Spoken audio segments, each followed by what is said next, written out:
Before we share today's episode with you, I just wanted to note that it was recorded before the coronavirus pandemic. It's really hard to believe how much life has changed in such a short time, but here we are. My wish is that this podcast will continue to bring inspiration and hope to your lives. Be well and enjoy. Hello. Welcome to Conversations with a Wounded Healer. I'm so pleased to have you here. Thanks for joining me. It's a lovely day. I hope you're enjoying your day as well. So my name is Sarah Buino, and I'll be your host for today. And I wanted to share with you a couple things. I've named these all this month already, so I'm going to just share them again very briefly. We've got a Patreon where you can donate a little bit of money each month if you enjoy the podcast. We've got Apple Podcast where you can rate and review. We've got Instagram at Head Heart Therapy if you want to hang out on social media, or Facebook at Wounded Healer, and that's WOUNDEDHEALR. Without further ado, let me introduce today's guest. Today's guest is Gregory Koufacos, and he is a certified addiction counselor and recovery coach and founder of Velocity. Velocity is an in-motion approach to capturing the interest and energy of emerging men and mentoring them to healthy, happy, independent lives. And he also has a book that should be coming out shortly. So I really hope you enjoy my interview with Gregory. Hello, Gregory Koufacos. Welcome to Conversations with a Wounded Healer. Thank you. Hello. Did I say it right? You did. I win. I am the winner. You are. You are a winner. I am a winner. There can be many winners. No, you're the winner. Chicken dinner. We digress. Thank you for joining me. I'm excited to chat today. Likewise. Yeah. So I often like to start telling listeners how I met my guests. And it's people ask all the time, like, how do you find your guests? And I'm like, you know what? They find me. And you and I got to meet at the Cape Cod Symposium for Addictive Disorders. Yes, at a luncheon. Right. That I got invited to at the last second. Oh, really? And it was literally a half an hour before lunch. I ran into a friend and she was like, you should come to lunch. We're having just a small, intimate experience. And I went, and it was actually a very eye-opening experience for me because I had been going to that conference for a few years now. And, I feel like I know everybody. But at that luncheon, I only knew the person that invited me and maybe one other person. Oh, cool. So it was a real spiritual experience for me to see that no matter how many times you think you know everything and everyone, that's absolutely not true. So, yeah, it was great. Just to kind of piggyback on what you just said, I'd love to get your view on the field of addiction, because I hope that there's a shift. I hope that there's a changing of the guard, because I saw a lot of stuff there that I really was not happy about. So first, I want you to tell people more about who you are and what you do and how you came to be. Ooh, wow. Right. So just a very small question. Yeah, just a little question. Little baby question. Well, I don't know if you knew this, but my specialization is in addiction counseling. I came into the field in 2006 as an addiction counselor after my master's program. And I've been in the field of addiction counseling throughout. And I've worked at all of the different what we call levels of care, from acute inpatient, which is like shorter, to 1 month programs, to 6 month, to a year, wilderness, everything. Yes, so that's how I came into the field, and I ended up going my own route, doing my own work. And I naturally settled on working with a very, very specific demographic, which is young men, or what I call emerging men, because they're not men yet. They're emerging. They're trying to emerge from boyhood into manhood.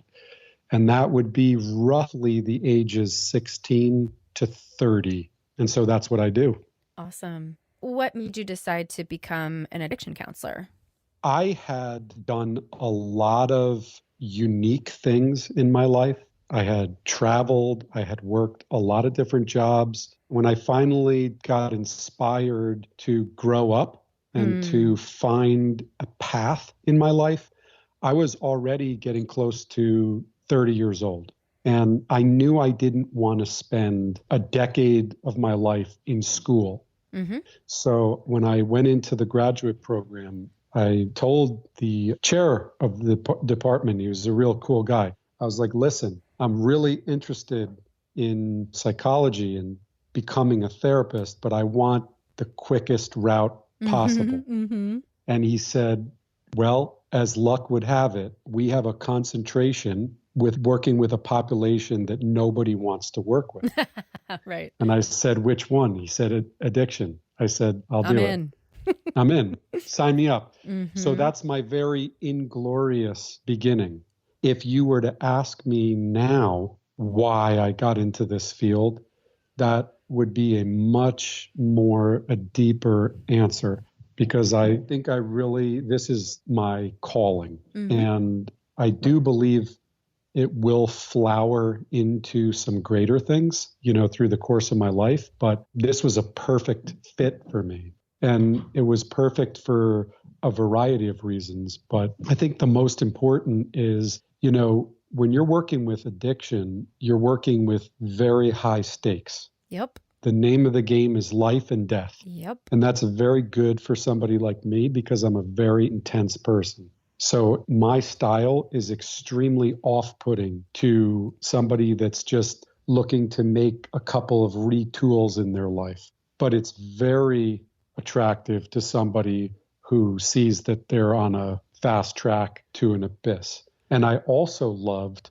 although this has changed, but addiction counseling was one of the few areas in psychotherapy where you could boldly tackle the concept of spirituality. Yeah. Mm-hmm. When I came in the field, I was in these psychology courses, and if you even brought up the word God or spirituality, you were proselytizing.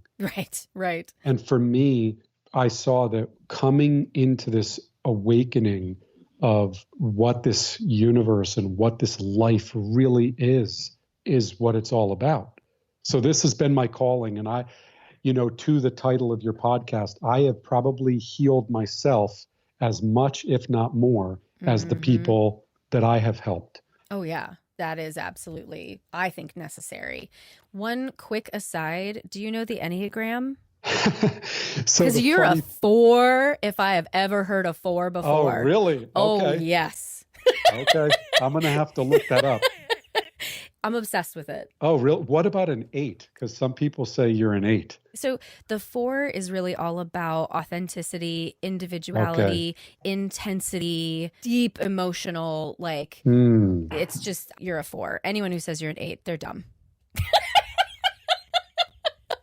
My wife said that. Oh, no. I'm just kidding. She probably knows you better, actually. No, I'm just kidding. No. Do look it up, though. I would be very curious. Will. Yeah, I'm obsessed with it. And so now I'm obsessed with guessing what are people's you? Numbers. I'm a 3, which is the achiever, the performer. So you have your main number, and then the number on either side, you usually skew towards one or the other, but I pretty equally skew for 2 and 4. So I get the intense emotionality, the desire for authenticity. Clearly, you and I both express ourselves visually in a very unique way.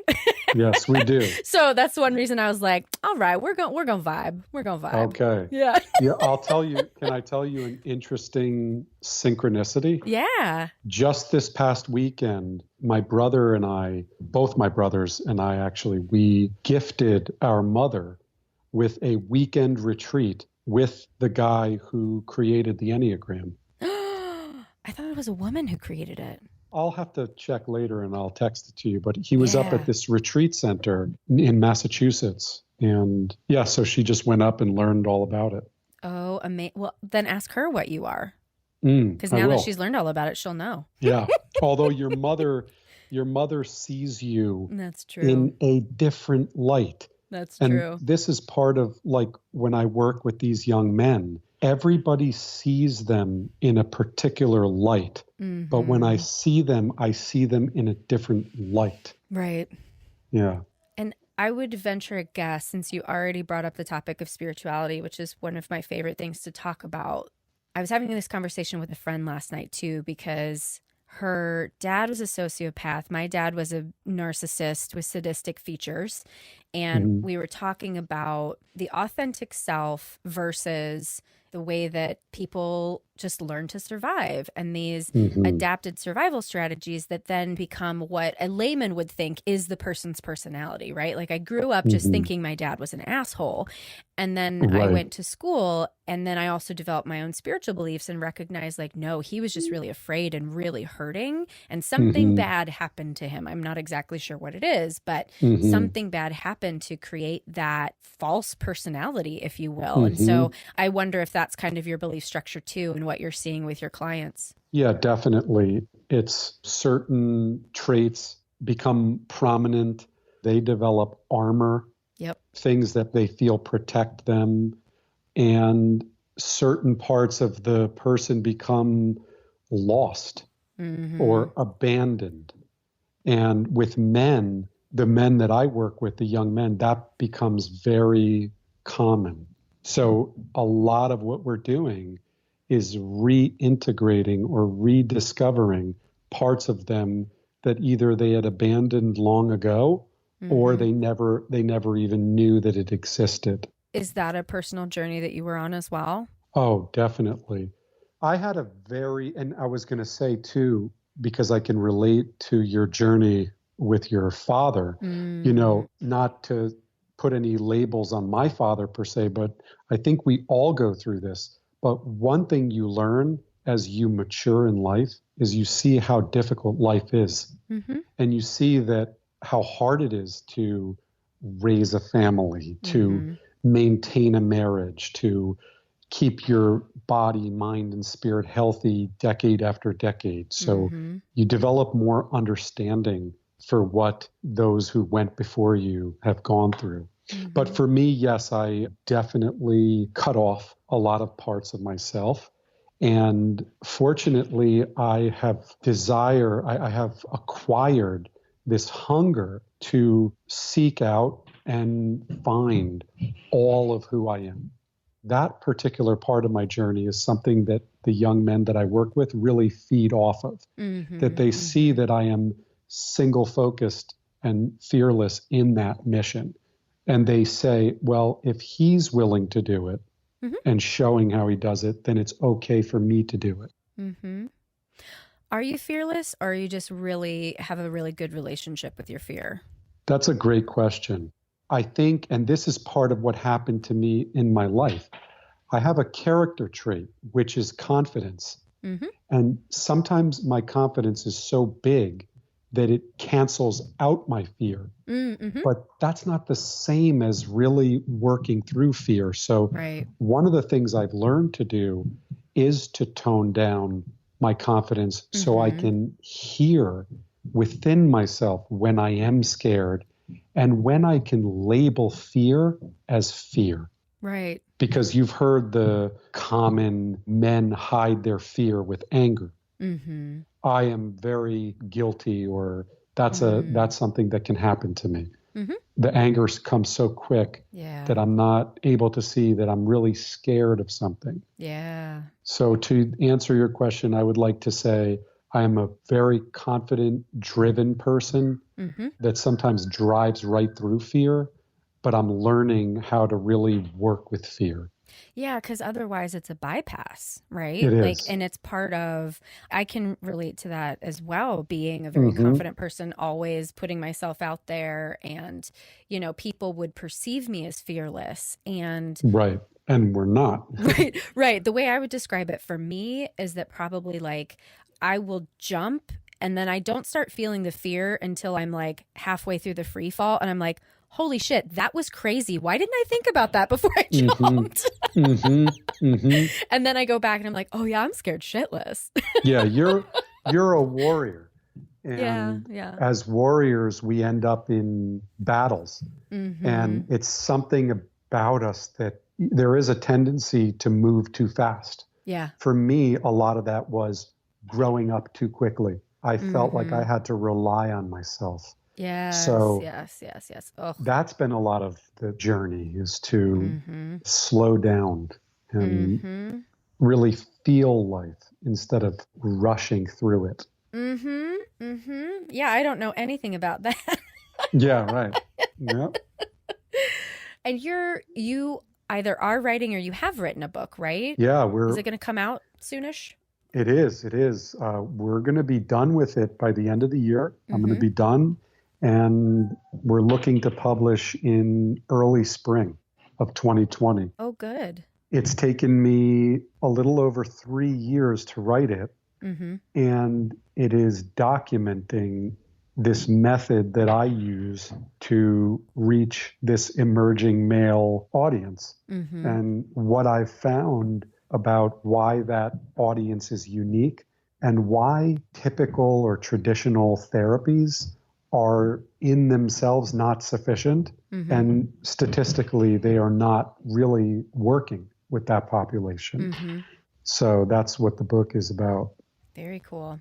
And I think, too, we're at a very interesting time in history where, like it or not, people are mad about dudes taking shit over and fucking it up.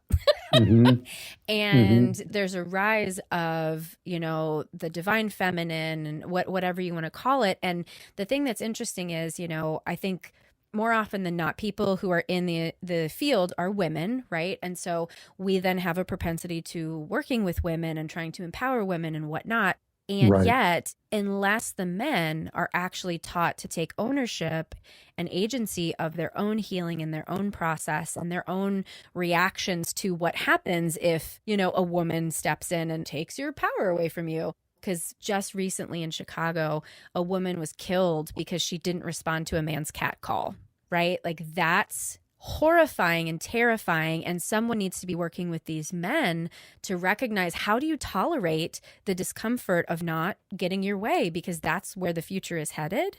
And I am really glad that someone's doing that work. Yeah. And that's a big part of the process, is teaching men, and us as a tribe of men, teaching each other and teaching ourselves that we cannot take what we want. We have to earn and work, and there's a collaboration with the divine feminine, with the female, with the earth. We can't keep just taking. It's about getting into a relationship, the male and the female. And the men that I work with are really shut down. They don't know the process of really getting into that relationship with life and with themselves. And that's why they get so stuck. And that's where addictions become big. But this is now, having written the book now, I see that this is certainly a national phenomenon at every age.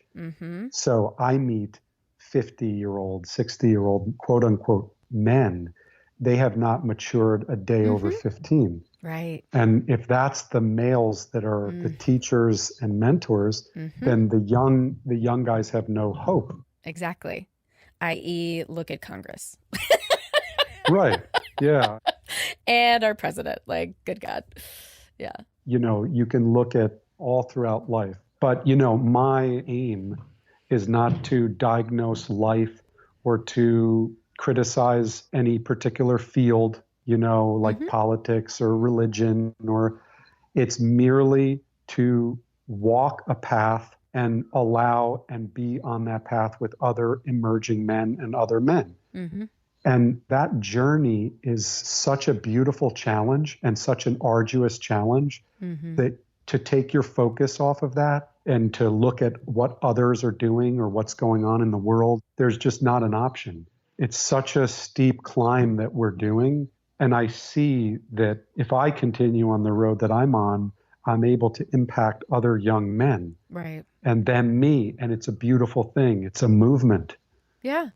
And then they get to support other people who come behind them. So yeah, I think that's when I get overwhelmed with the macro and the bigger picture stuff. I just try to remember that, like, I get to work with students who are then going to become therapists who get to impact clients. I get to impact clients who then impact people in their lives. And that's just the best that I can do. That's exactly right. And that's hard enough and good enough. Right. You know? Right. Yeah. Right. Tell my childhood wounds that they won't listen, but right. Because it's my job to fix the world, Gregory. Like, duh. You have that job, eh? Oh, yeah. And it is fucking heavy as shit. Yeah.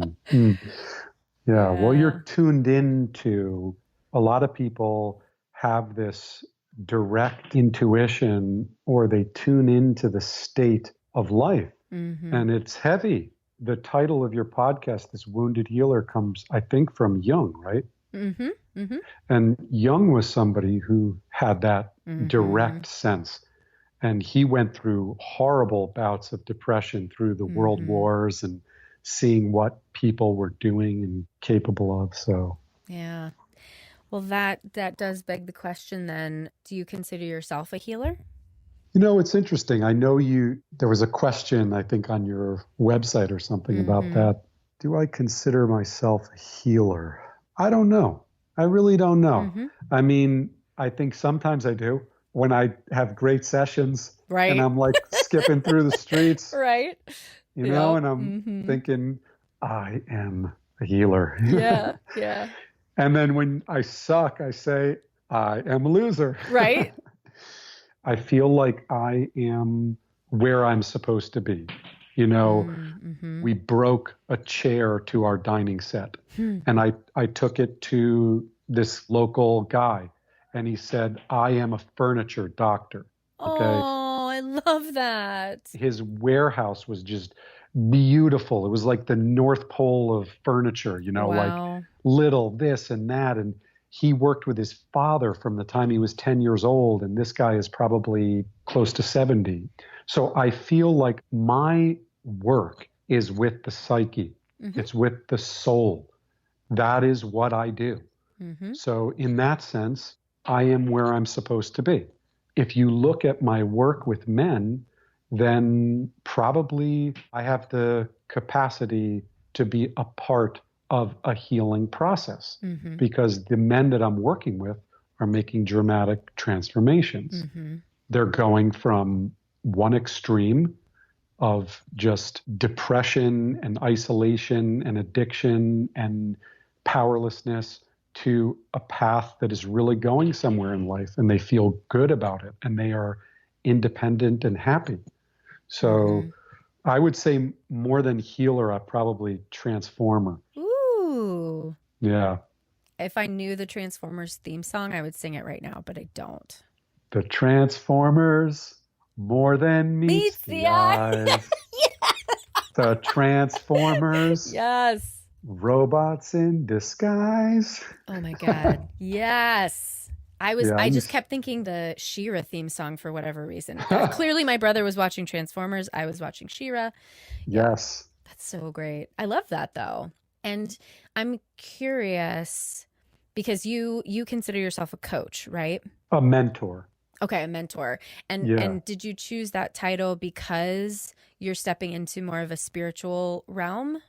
Yeah, I think it was to distinguish between what I do is so different from what I guess I'm not going to say typical, but what most therapy approaches are. Right. And I have respect for all of those therapy approaches, by the way.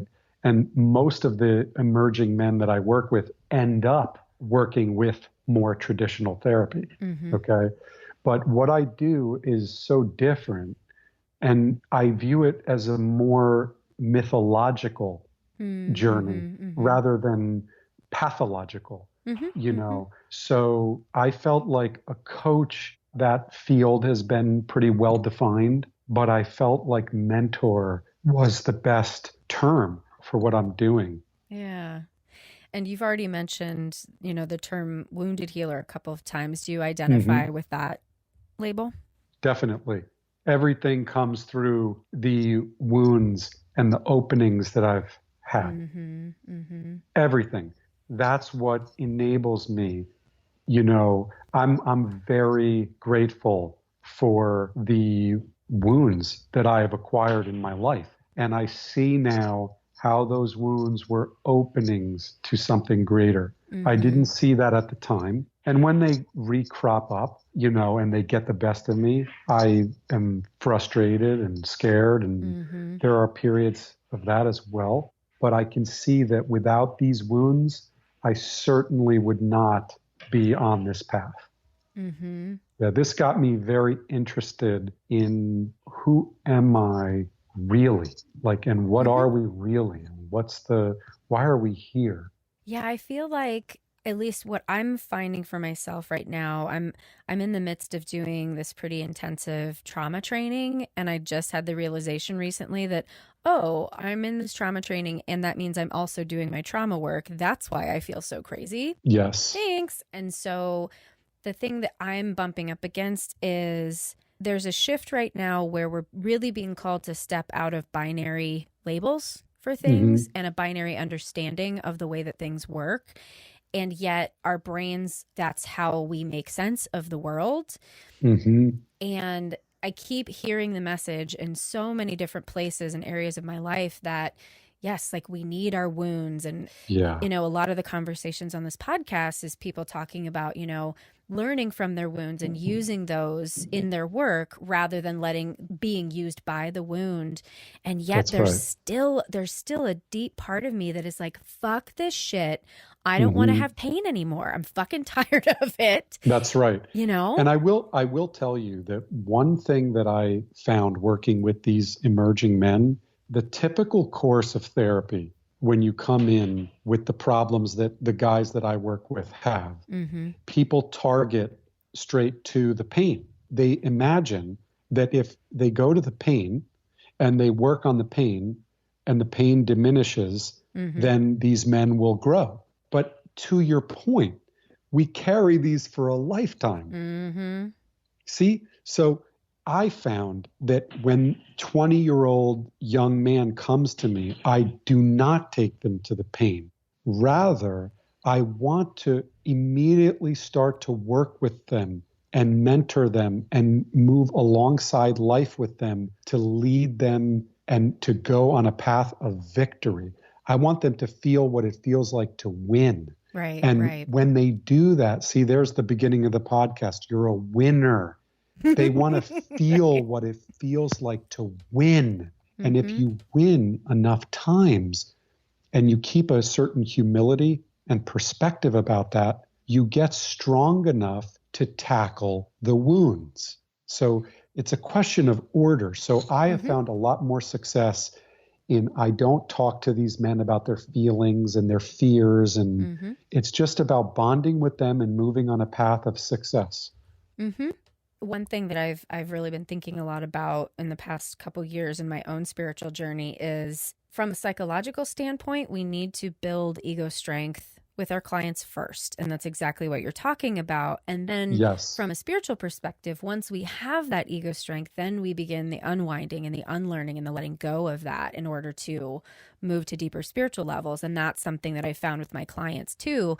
And if we're trying to just bypass and not have the ego at all, our clients who don't have that foundation, they're going to crumble. And of course, they're going to continue to go back to using substances because Of course. Exactly. Duh. That shit is painful. Right. And the ego is going to need relief. Forget about, that there's a choice in the matter. It is going to missile seek for something that can give it relief. But like I said, after working with these men for amount of time, they do become strong enough and ready to seek out that deeper healing, which includes facing their pain. Right. Well, and that kind of leads to, we started off and I said I might want to talk about kind of industry stuff. I feel like in Chicago, we actually have a really good addiction community, and I feel pretty confident sending people to most treatment centers. Like I at least know somebody in every treatment center who I think is awesome is going to like take care of my clients for me.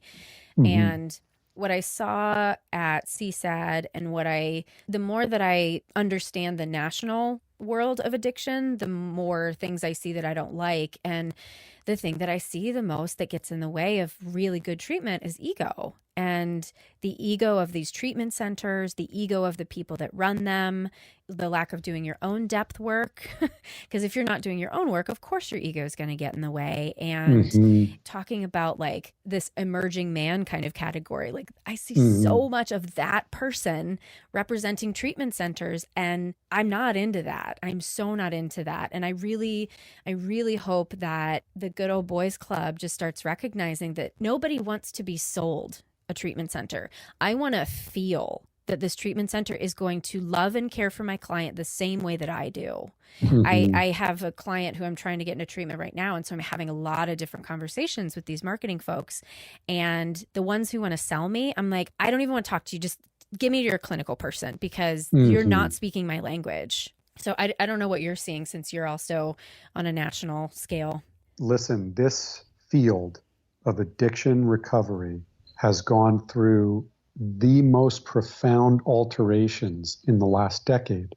And part of that is because of the influx of money. And that's because of the growing number of people that are needing and seeking treatment. Yeah. I haven't seen any statistics about how many more people are seeking treatment or how many more rehabs there are, but I can just tell you from like a kind of a common sense, this is what it was like 10 years ago and this is what it's like now. Yeah. There's been just a lot of influx of more providers, and it's no longer just a few big places that you can go. It's a lot of different things, and people are very desperate. When you're desperate, you look out for a lifeline.